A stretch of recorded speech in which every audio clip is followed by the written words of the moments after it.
በስመ አብ ወወልድ ወመንፈስ ቅዱስ አሐዱ አምላክ አሜን። በስመ አብ ወወልድ ወመንፈስ ቅዱስ አሐዱ አምላክ አሜን። በስመ አብ ወወልድ ወመንፈስ ቅዱስ አሐዱ አምላክ አሜን።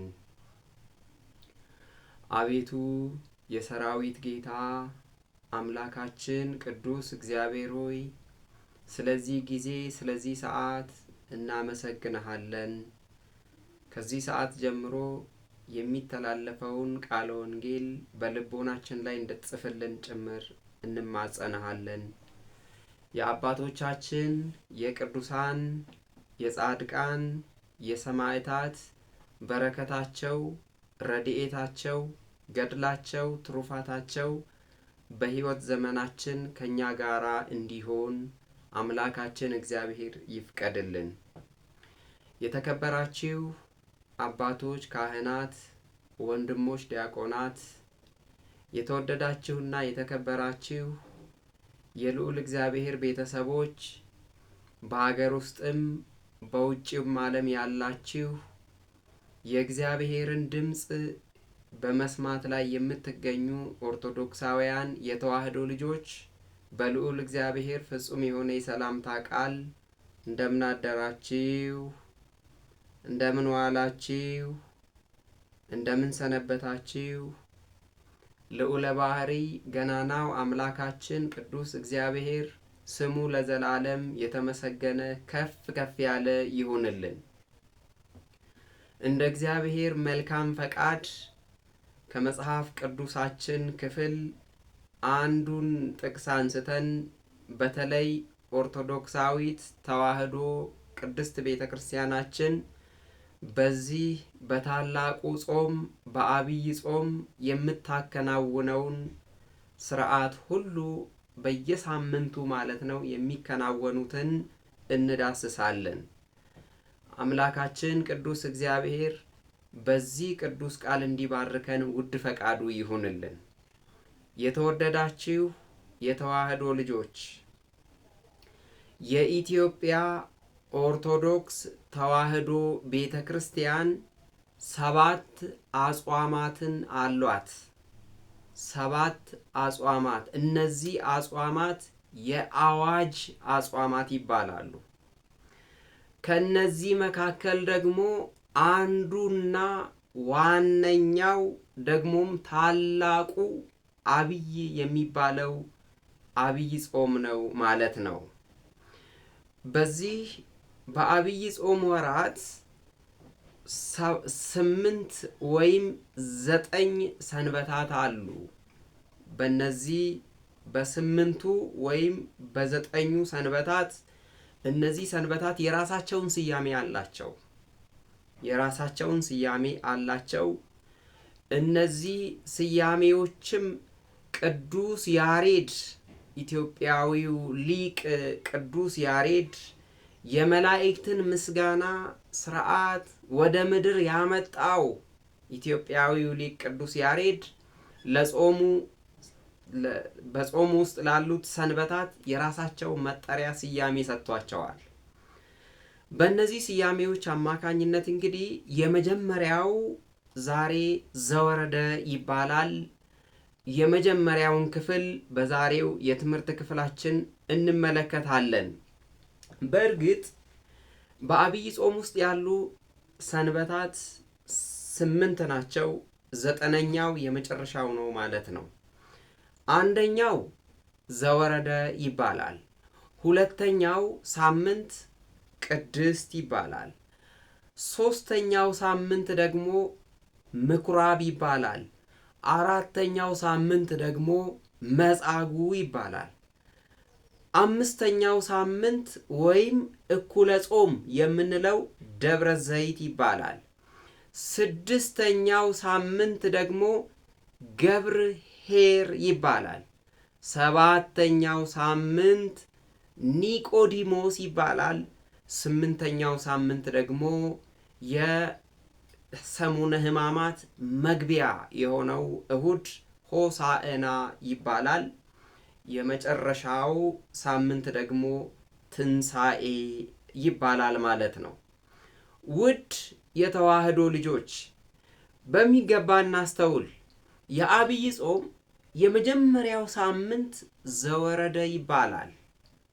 ዘወረደ ማለት ቃሉ የግዕዝ ቃል ነው። ይሄ የግዕዝ ቃል ምን ማለት ነው? ትርጉሙ ከሰማየ ሰማያት የወረደ ማለት ነው። ዘወረደ የሚለው ከሰማየ ሰማያት የወረደ ማለት ነው። ወይም በምስጢሩ ወይም ሊቃውንት አባቶች እንደሚያመሰጥሩት እንደሚናገሩት እንዳስተማሩን ማለት ነው። ወይም ኦርቶዶክሳዊ ተዋህዶ ቅድስት ቤተ ክርስቲያናችን ዘወረደን ስትተረጉም ምን ማለት እንደሆነ በምታስቀምጥበት ሰዓት ሰው ሆነ ማለት ነው። በደንብ አስተውሉ። ጌታችን አምላካችን መድኃኒታችን ኢየሱስ ክርስቶስ ከእናታችን ከቅድስት ድንግል ማርያም ከስጋዋ ስጋን ከነፍሷ ደግሞ ነፍስን ነስቶ ሰው ሆነ ማለት ነው። ሰው የመሆኑ ምስጢር የሚነገርበት ሳምንት ነው ማለት ነው። እንግዲህ ይህን ስንል ምልአቱን ሳይለቅ በደንብ አስተውሉ። ምልአቱን ሳይለቅ በሰው አካል ተወስኖ ምን ሆነ ማለት ነው? ታየ ማለት ነው። በሰው አካል ተወስኖ ታየ። በመጽሐፍ ቅዱስ ክፍል የዮሐንስ ወንጌል ምዕራፍ 3 ቁጥር 13 ላይ እንዲህ የሚል ቃል እናነባለን። ከሰማይ ከወረደው በቀር ወደ ሰማይ የወጣ ማንም የለም፣ እርሱም በሰማይ የሚኖር የሰው ልጅ ነው ይለናል። በደንብ አስተውሉ። ቅዱስ ዮሐንስ በወንጌሉ ይሄንን የጻፈልን የክርስቶስን ከሰማይ ሰማያት መውረድ ከድንግል ማርያም መወለድ አመስጥሮ ወይም ለማስረዳት በጻፈልን የወንጌል ክፍሉ ነው ማለት ነው። እንዲህ የሚለን እና ጌታችን አምላካችን መድኃኒታችን ኢየሱስ ክርስቶስ እኛን ለማዳን በደንብ አስተውሉ፣ እኛን ለማዳን ከሰማይ መውረዱን ይሄ እኛን ሰዎችን ለማዳን እሱ ከሰማይ ሰማያት የመውረዱ ታሪክ ምስጢር የሚመሰጠረው የሚሰበከው ስብከቱ በዚህ ዘወረደ ብለን በምንጠራው የአብይ ጾም የመጀመሪያ ሳምንት ሰንበት ነው ማለት ነው። እግዚአብሔር ለሰው ልጅ ያለውን ፍቅርና ትህትና የሚነገርበት ዕለት ነው። ይሄ ዕለት እግዚአብሔር ምን ያህል እንደወደደን የምንማርበት ልዩ ቀን ነው። አዳም ኃጢአት ሰርቶ ወደ ምድረ ፋይድ ወርዷል። ደግሞም ክርስቶስ አዳምን ወደ ገነት ለመመለስ የከፈለው ዋጋ ያደረገው የተከሰተው ክስተት ሁሉ በዚህ ቀን ምን ይላል ማለት ነው? ይነገራል። የጠፋውን ለመፈለግ የተሰበረውን ሊጠግን የወረደውንና የተዋረደውን አዳምን ወደ ገነት ወደ ጥንተ ክብሩ ለመመለስ ክርስቶስ ከሰማይ ሰማያት ወረደ። በደንብ አስተውሉ። ክርስቶስ ከሰማይ ሰማያት ወረደ። ይሄን ስንል ግን ክርስቶስ ከሰማይ ወረደ ማለት ከልዕልና ወደ ትህትና መጣ ማለታችን ነው። ከምን ወደ ምን? ከልዕልና ከከፍታ ወደ ዝቅታ። አዎ ከልዕልና ወደ ትህትና ነው የመጣው ክርስቶስ። ከኪሩቤል ጀርባ ወደ ከብቶች በረት ነው የመጣው ክርስቶስ። ይሄ ሁሉ ለኛ ያለውን ፍቅር፣ ለኛ ያለውን ክብር፣ አክብሮት እኛን ከመፈለጉ የተነሳ የተደረገልን ልዩ ስጦታ ነው። ልዩ ገጸ በረከት ነው። አው ስለ እናንተ ንስሐ ከሰማየ ሰማያት ወርዷልና አለ ሊቁ ቅዱስ አትናቴዎስ። ስለ እናንተ ምን አለ? ስለ እናንተ ንስሐ እርሱ ከሰማያት ወረደ። እኛ የእግዚአብሔር ልጆች እንሆን ዘንድ የእግዚአብሔር ልጅ የሰው ልጅ ሆነ። የሰው ልጆች የእግዚአብሔር ልጆች ይባሉ ዘንድ የእግዚአብሔር ልጅ የሰው ልጅ ሆነ አለ ሊቁ። በደንብ አስተውሉ። ዘወረደ የምንለው ታዲያ የክርስቶስን ከሰማይ መውረድ፣ ከቅድስት ድንግል ማርያም መወለድ፣ ይሄ የሚሰበክበት የሚነገርበት ዕለት ነው። ክብር ምስጋና ለአምላካችን ለእግዚአብሔር ይሁን። ሰዎች በኃጢአታቸው ምክንያት እኛ ሰዎች በኃጢአታችን ምክንያት ከቅድስና ወደ እርኩሰት ወርደናል። ተመልከቱ። በንስሐ ደግሞ በቅድስና ደግሞ የመመለሳችን ታሪክ በዚህ ዘወረደ ባልነው ሰንበት ይሰበካል። ክብር ምስጋና ለአምላካችን ለእግዚአብሔር ይሁን። ይሄ ዕለት የመመለሳችን የመለወጣችን ከእግዚአብሔር ጋር የመኖራችን ምስጢር የሚሰበክበት የሚዘረዘርበት የሚተነተንበት ዕለት ነው ማለት ነው። ውድ የተዋህዶ ልጆች እናስተውል። አዎ እንግዲህ ሰማይን ጥሎ መጣ ማለታችን አይደለም። ዘወረደ ስንል ከስር ሳይጨመርበት ከላይም ደግሞ ሳይጎልበት ማለት ነው። አዎ ካለበት ወደ ሌለበት መጣ ማለትም አይደለም። ክርስቶስ ካለበት ከነበረበት ወደ አልነበረበት እያልን አይደለም። እርሱ ክርስቶስ ወሰን ድንበር የሌለው በቤተ ክርስቲያናችን ሊቃውንት አነጋገር ምሉ በኩለሄ ነው። በሁሉ ቦታ የሞላ ነው። በሁሉ ቦታ እርሱ የሌለበት የለም። ለእግዚአብሔር ባህሪያት አንድ ነገር ልንገነዘብ ይገባል። ለእግዚአብሔር ባህሪያት የሚስማሙት ነገሮች አሉ። እነዚህ ለእግዚአብሔር ባህሪያት የእግዚአብሔር ባህሪያት ወይም ለእግዚአብሔር ብቻ የሚስማሙ የሚባሉት ምንድን ናቸው? አንደኛ እግዚአብሔር ኃያል ነው። እንደ እርሱ ያለ ኃያል የለም። እግዚአብሔር በሁሉ ቦታ ይገኛል። እንደ እግዚአብሔር በሁሉ ቦታ የሚገኝ ግን የለም። አዎ ምሉ በኩለሄ የምንለውም ከዚህ የተነሳ ነው። ስለዚህ ድንበር የለውም እግዚአብሔር በሁሉም ቦታ። ሰማይ ዙፋኑ፣ ምድር ደግሞ የእግሩ መረገጫ ናት። ከዚህ የተነሳ ክርስቶስ ከሰማይ ወረደ ስንል ምን ማለታችን ነው? ሰማይን ሳይለቅ ክብሩ ከክብሩ ሳይጎድል በዚያም በሰማይ ምሉእ ሆኖ ደግሞም ወደ ምድር የወደቀውን አዳምን ፍለጋ የወደቀውን የአዳምን ዘር ፍለጋ ወደዚህ ምድር መጣ ክርስቶስ። ወደ እርሱ መንግስት፣ ወደ እግዚአብሔር መንግስት ይጠቀልለን ዘንድ እርሱ ክርስቶስ ወደኛ መጣ። ይሄ የሚተረክበት ዕለት ነው ማለት ነው። የተወደዳችሁ የእግዚአብሔር ሕዝቦች ይህንን ዕለት በተለይ የቤተ ክርስቲያናችን ሊቃውንት ሌላም ስያሜ ይሰጡታል። ጾመ ሕርቃል ይባላል። ሕርቃል ማን ነው? በቅዱሳት መጻሕፍት መረጃ እና ማስረጃ እንመለከታለን። ጾመ ሕርቃል ማለት የጌታችን የመድኃኒታችን የኢየሱስ ክርስቶስ ቅዱስ መስቀል ቅድስት እሌኒ ቆፍራ ያወጣችውን ቅዱስ መስቀል ከኢየሩሳሌም ወደ ፋርስ እንዲወሰድ ተደርጎ ነበር።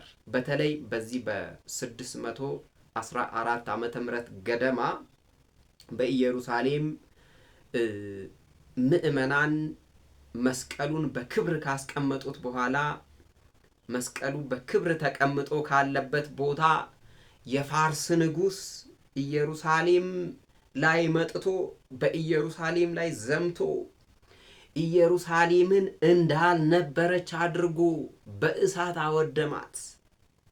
ንብረቶች ሁሉ ተዘረፉ። በተለይም የሃይማኖታዊ የአብያተ ክርስቲያናት ብርቅዬ የማይተኩ ንብረቶች ሁሉ ተዘረፉ። ተመልከቱ።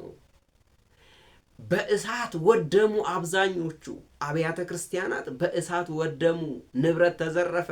በርካታ አብያተ ክርስቲያናት የምዕመናን መኖሪያ ቤቶች ሳይቀሩ ቤቶቹን ሁሉ አቃጠለ።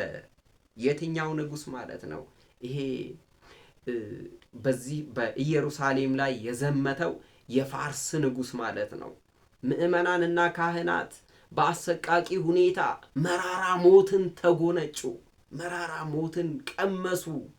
ይሄን ሁሉ ካደረገ በኋላ ቀሪዎቹ ደግሞ አገር ድንበር ለቀው እንዲሰደዱ አደረገ። ክፉ አይምጣ ውድ ክርስቲያኖች። እግዚአብሔርን የያዘ ግን አንዳች አያፍርም። እግዚአብሔርን የያዘ በአንዳች አያፍርም። የምዕመናን ጸሎት፣ የምዕመናን እንባ፣ የምዕመናን እልቅሶ ረድቶት አንድ የሮም መሪ የነበር የሮም ንጉሥ የነበር ስሙ ሕርቃል የተባለ ሰው ክርስቲያኖችን መርዳት ፈለገ። ይሄ የመረዳዳት ሁኔታው የመንግስታት የመረዳዳት ከሀገር ወደ ሀገር ድሮም ጥንትም ነበር ማለት ነው። እና ሕርቃል እነዚህን ክርስቲያኖች ለመርዳት ፈለገ። ሮማዊው ንጉሥ ሕርቃል ማለት ነው። የቤዛንታይን ንጉሥ የነበረው ሕርቃል ማለት ነው። እነዚህን በኢየሩሳሌም ከተማ ያሉትን ክርስቲያኖች ረድቶ መስቀሉን ደግሞ ለማስመለስ ፈለገ። ከዚያስ ክርስቲያኖቹ ምንድን ያደረጉት? ለሕርቃል እርሱ እዛ ሄዶ አንደኛ በጦርነት ወቅት የሰው ሕይወት ያልፋል። በዚህ ምክንያት እርሱ ደግሞ ምናልባት እኔ ስለ እናንተ ዋጋለሁ፣ አብዛኞቹ የእናንተም ሆነ የመስቀሉ ጠላቶች ወይም የኢየሩሳሌም ጠላቶች ያልቃሉ፣ እኛ ድል እንጎናጸፋለን፣ እግዚአብሔር ይረዳናል። ነገር ግን እናንተ ስለ እኔ ጸልዩ፣ ስለ እኔ ጹሙ። ደግሞም ሐዋርያት በትምህርታቸው ነፍስ የገደለ ሰው ዕድሜ ልኩን ይጹም ብለው አውጀው ነበር። ይሄ የሐዋርያት ትምህርት በልባቸው ስለነበር በኢየሩሳሌም ከተማ የነበሩ ክርስቲያኖች ሕርቃልን ምንድን ነው ያሉት? እኛ ስለ አንተ እንጾማለን እና የጌታችን የመድኃኒታችን የኢየሱስ ክርስቶስን ቅዱስ መስቀል አስመልስልን አሉ። እኛ በጸሎት እንረዳሃለን አሉ። አገር ላይ አደጋ ሲመጣ የሃይማኖት አባቶች ድርሻ በጸሎት ማገዝ ነው፣ በጸሎት መርዳት ነው። የሀገር ጠባቂ እግዚአብሔር ነው። ዳር ድንበር ወስኖ የሚሰጥ እግዚአብሔር ነው። የሀገር ጠባቂዋ የሀገር ጉልላቷ እግዚአብሔር ነው። ስለዚህ እግዚአብሔር አገርን አሳልፎ ለክፉ እንዳይሰጥ አባቶች ይጸልያሉ፣ ስለ ሀገር ማለት ነው። በተለይም የኢትዮጵያ ኦርቶዶክስ ተዋሕዶ ቤተክርስቲያን ስለ ብዙ ነገሮች ትጸልያለች። ከምትጸልይላቸው አካላት መካከል አንዱ የሀገር ጉዳይ ነው። ጸሎት በእንተ ሀገር እያለች ትጸልያለች። እና እነዚህ በኢየሩሳሌም ከተማ የነበሩ ክርስቲያኖች ስለ ሕርቃል ምን ያዙ ማለት ነው? ሱባኤ ያዙ፣ መጾም ጀመሩ፣ መጸለይ ጀመሩ፣ እግዚአብሔር እንዲረዳው ማለት ነው። አዎ እንዲያውም የሕርቃል ጾምን በተመለከተ ታሪኩ በስፋት ተጽፎ የሚገኘው የፍትሐ ነገሥት ትርጓሜ አንቀጽ 15 ላይ ነው ማለት ነው። አንቀጽ 15ን ስናነብ በስፋት እዛ ቦታ ላይ ተጽፎ እናገኛለን። የሕርቃልን ጾም ምን ማለት ነው? ታሪክ።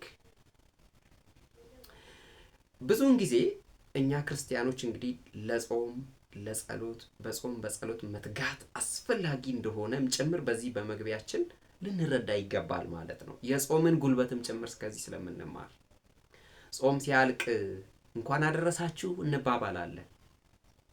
ያው ያንን እናፍቃለን አይደል? ግን በክርስትና ሃይማኖታችን ደግሞ ይበልጥ ማጠንከርና ማጎልበት የሚገባን ምንድን ነው?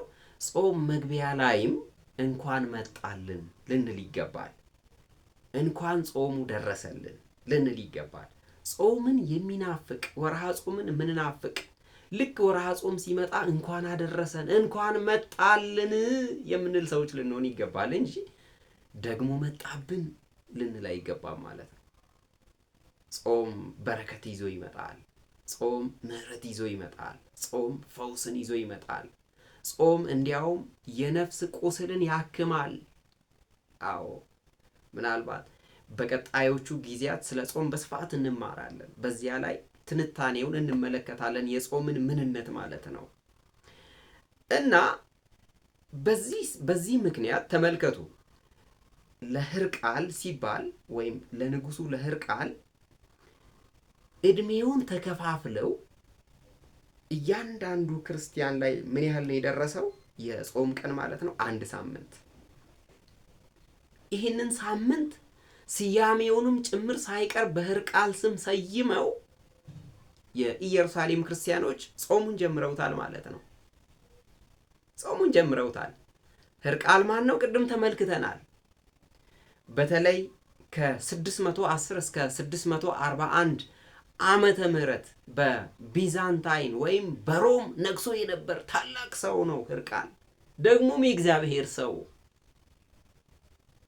ደግሞም አገርን በመልካም አመራር የሚመራ፣ ደግሞም የክርስቶስ ወዳጅ፣ ክርስትናን አፍቃሪ ክርስቲያን አምላካችን እግዚአብሔር ሀገርን ያለ ጠባቂ አያስቀርም። ምናልባት እኛ ተስፋ ቆርጠን የት እንገባለን ምን እንሆናለን ባልንበት ሰዓት እግዚአብሔር አይዟችሁ ይለናል። እግዚአብሔር አገርን ይጠብቃል። እርሱ እኛንም አገራችንንም እየጠበቀ ለዓለምም ሰላምን እየሰጠ ይኸውላችሁ በብዙ ሺህ ዘመናት ውስጥ አለን፣ እንኖራለን። ግን የምንኖረው ከማን እርዳታ የተነሳ ነው? ከእግዚአብሔር እርዳታ የተነሳ። እርሱ በፈቀደው ያኖረናል። ክብር ምስጋና ለተቀደሰ ስሙ ይሁን። አዎ በሕርቃል ዘመን ወራሪዎቹ መጡ፣ ከፋርስ ማለት ነው መጡ። ከዚያ ከብዙ መከራ በኋላ የጌታችን የመድኃኒታችን የኢየሱስ ክርስቶስን ቅዱስ መስቀል ማርከው ይዘው ወደ ሀገራቸው ሄዱ። ከዚያ መስቀሉን ለማስመለስ ተመልከቱ፣ መስቀሉን ለማስመለስ ክርስቲያኖች ዋጋ ከፈሉ፣ ጾሙ፣ ጸለዩ። ከእግዚአብሔር ምሕረትን፣ ቸርነትን፣ እገዛን፣ እርዳታን፣ ኃይልን፣ ጉልበትን በጾም በጸሎት ጠየቁ። ያለ ጾም አለ ጌታችን መድኃኒታችን ኢየሱስ ክርስቶስ፣ ይህ ኃይል ያለ ጾም ያለ ጸሎት አይወጣም አለ። ጾም ጸሎት ኃይል ነው፣ ጉልበት ነው። በተለይ ለክርስቲያኖች ጾሙ፣ ጸልዩ፣ ከእግዚአብሔር እርዳታ ይገኛል። ሰማያዊ ጉልበት የሚመጣው በጾም በጸሎት ነው። ስንማጸን እግዚአብሔር ይራራልናል፣ ይፈውሰናል። ስለዚህ በሕርቃል አማካኝነት ጾሙ። ከዚያ በዚህ በ7ኛው ክፍለ ዘመን አካባቢ በኢየሩሳሌም በዚያ ዘመን የተደረገው ጭፍጨፋ ሁሉ ቆመ። ሕርቃል ጠላቶቹን ድል ነሳቸው። በማን ጸሎትና ጾም? በእስራኤላውያን፣ በእስራኤል አገር ውስጥ በኢየሩሳሌም ክርስቲያኖች ጾም፣ ጸሎት ጠላቱን ድል ነሳ፣ ጠላቱን ድል አደረገ። ከዚያስ መስቀሉን ወደ ኢየሩሳሌም አስመለሰ። እግዚአብሔር ሲረዳ እንደዚህ ነው። የክፉዎች መሳቂያ መሳለቂያ አያደርገንም። ጠላቶቻችንን አሸንፈን የእግዚአብሔርን ክብርና ልዕልና ለመመስከር እንድንበቃ እግዚአብሔር ሁል ጊዜ ከኛ ጋር ነው። እግዚአብሔር ከኛ ጋር ባይሆን ኖሮ የጠላት መሳቂያ መሳለቂያ በሆን ነበር። እግዚአብሔር ከኛ ጋር ባይሆን ኖሮ ሕይወታችን ባዶ ነው። ያለ እግዚአብሔር ወጥተን ማሸነፍ አይቻልም። ማሸነፍ ድሉ የእግዚአብሔር ነው ክርስቲያኖች። እና እነዚያ የተወሰኑ ክርስቲያኖች ቢጨፈጨፉም ንጉሥ ሕርቃል ግን መስቀሉን ለማስመለስ ቃል ገብቶ ነው የሄደው። ተመልከቱ፣ ቃል ገብቶ ወደ ፋርስ ዘመተ። በጦርነቱ ወቅት የኢየሩሳሌም ክርስቲያኖች ደግሞ መስቀሉን ይዘህ በድል ከተመለስክ፣ በደንብ አስተውሉ፣ መስቀሉን ይዘህ በድል ከተመለስክ እኛ ደግሞ ስለ አንተ እንጸልያለን፣ ስላንተ እንጾማለን፣ አንተን እንረዳሃለን፣ ከጎንህ ነን፣ ከአንተ ጋር ነን አሉ። ተመልከቱ። ምን ይሳነዋል እግዚአብሔር? እግዚአብሔርን የያዘ አፍሮ ያውቃልን? እግዚአብሔርን ይዞ የወጣ የዘመተ አፍሮ ያውቃልን? ኢትዮጵያውያን ይህንን ታሪክ ያውቁታል። በተለይ ወደ አድዋ ሲዘምቱ ታቦተ ሕጉን ታቦተ ቅዱስ ጊዮርጊስን ይዘው ወጥተዋል። በድል ተመልሰዋል። በተለይ እኛ ኢትዮጵያውያን የድል ሰዎች ነን። የድል ተምሳሌት ነን። ለአፍሪካ ኩራት የሆን ሰዎች ነን። ማን ስለረዳን? እግዚአብሔር ስለረዳን። እግዚአብሔር ሲረዳ እንደዚህ ነው። በእያንዳንዱ የህይወት ውጣ ውረድ ውስጥ እግዚአብሔር ገብቶ ይረዳቸዋል። ተስፋ አትቁረጡ። በእግዚአብሔር ላይ ጽኑ ተስፋ ይኑረን። አሁን ሕርቃል መስቀሉን በድል ተመልከቱ፣ በድል ይዞ መጣ። መስቀሉ ተመለሰ። ፋርሶች ድል ተነሱ፣ ተሸነፉ። ያለ እግዚአብሔር የሚወጡ ሰዎች እንደዚህ ናቸው፣ ተሸነፉ። ክርስቲያኖች ደስታቸው ወደር አልነበረውም። ስለ ሕርቃል መጾም ጀመሩ። የአንድ ጊዜ አይደለም። እንዲያውም ቤተ ክርስቲያን ይህንን ጾም አስቀጥላ ከአብይ ጾም የመጀመሪያውን ተመልከቱ፣ የመጀመሪያውን ሳምንት በሕርቃል ስም ተሰይሞ ጾሙ እንዲቀጥል አደረገች። ክብር ምስጋና ለአምላካችን ለእግዚአብሔር ይሁን። ክርስቲያኖችም ይሄንን ጾም ምን አደረጉ? መጾም ጀመሩ። እንዲያውም ከአብይ ጾም ጋር አገናኝተው መጾም ጀመሩ። በቤተ ክርስቲያን ቀኖና መሰረት ከአብይ ጾም ጋር እንዲጾምም ጭምር ምን ተባለ?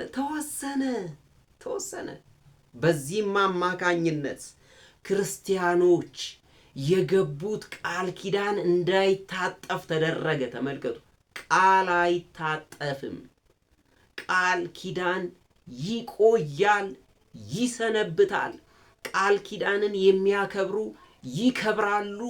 ቃል ኪዳናቸውን ልክ እንደ ሽንኩርት እየከተፉ በየቦታው እየተማማሉ መሐላቸውን የሚረሱ ሰዎች በእግዚአብሔር ዘንድ ቅጣት ይከተላቸዋል።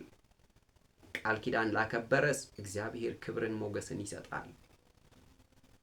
ብዙውን ጊዜ ጋብቻ ክቡር ነው ያስከብራልም እንላለን።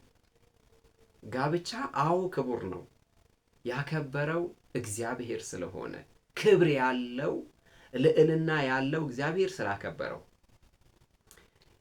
ያከበሩ ሰዎችን ያከብራቸዋል፣ የናቁ ሰዎችን ደግሞ ያልከሰክሳቸዋል። ቃል ኪዳን ማክበር እንዴት አይነት በረከት እንዳለው ዛሬ ከምንጾመው ጾመ ሕርቃል መረዳት እንችላለን። በዚህ ሳምንት እየጾምን ካለነው መማር እንችላለን። የእስራኤል የኢየሩሳሌም ክርስቲያኖች ይሄንን ጾም በደስታ በፍቅር ነው የጾሙት። ቃል ኪዳናችን ቃላችን አይታጠፍም አሉ። እንዲህ እንድንል እግዚአብሔር ይርዳን። ቃል አይታጠፍም፣ ቃል አይታጠፍም። ሁለተኛ የቤተ ክርስቲያን የድል ውጤት ነው ይሄ ጾም። ጾመ ሕርቃል የቤተ ክርስቲያን የድል ውጤት፣ ቤተ ክርስቲያን ያሸነፈችበት፣ ክርስትና ያሸነፈበት፣ ክርስቲያኖች ድልን የተጎናጸፉበት፣ መስቀሉን ከፍ ያደረጉበት፣ አዎ ስለ ነገረ መስቀሉ በስፋት እንዲነገር መሰረት የጣሉበት፣ አዎ የኢአማንያን ወይም የእምነት የለሾች መሳቂያ መሳለቂያ ያልሆኑበት፣ መዘባበቻ ያልሆኑበት ቀን ነው። በዚህም አማካኝነት የቤተ ክርስቲያን ምን ተብሏል ማለት ነው? የድል ቀን። አዎ ሌላው ጾሙ 40 ቀን ነው ክርስቶስ የጾመው ይታወቃል። እንግዲህ 40 ቀን 40 ሌሊት ነው የጾመው። ይሄ እኛ ደግሞ በኢትዮጵያ ኦርቶዶክስ ተዋሕዶ ቤተክርስቲያን ቀኖና መሰረት 55 ቀናት እንጾማለን። እነዚህ 55 ቀናት እንዲሞሉ ጾመ ሕርቃል ደግሞ ተጨምሮበታል ማለት ነው። ተጨምሮበታል። ከዚህ ጋራ ተቆጥሮ የሚጾም ጾም ነው ማለት ነው። ከዚህ ጋራ ተቆጥሮ የሚጾም ጾም እና የተወደዳችሁ የእግዚአብሔር ልጆች እኛም ይህንን ጾም ስንጾም ጾመ ሕርቃልን ስንጾም ማለት ነው። አዎ አንድ ነገር ልንረሳ አይገባም። የዚያን ጊዜው እግዚአብሔር ዛሬም ያለ እግዚአብሔር ነው። የዚያን ጊዜው ሃይማኖትና ክርስትና ያሁኑም ሃይማኖት ወይም ያሁኑም ክርስትና ነው። እግዚአብሔርም አልተለወጠም፣ ሃይማኖታችንም አልተለወጠም፣ ጽናታችንም አልተለወጠም። የአባቶቻችን ድንቃ ድንቅ ስራዎችም ዛሬም ድረስ በሕይወታችን ውስጥ ያንቃጭላሉ። ዛሬም ድረስ ትዝታዎቻችን ናቸው። ስለዚህ የሚጠፉ አይደሉም፣ የሚረሱ አይደሉም።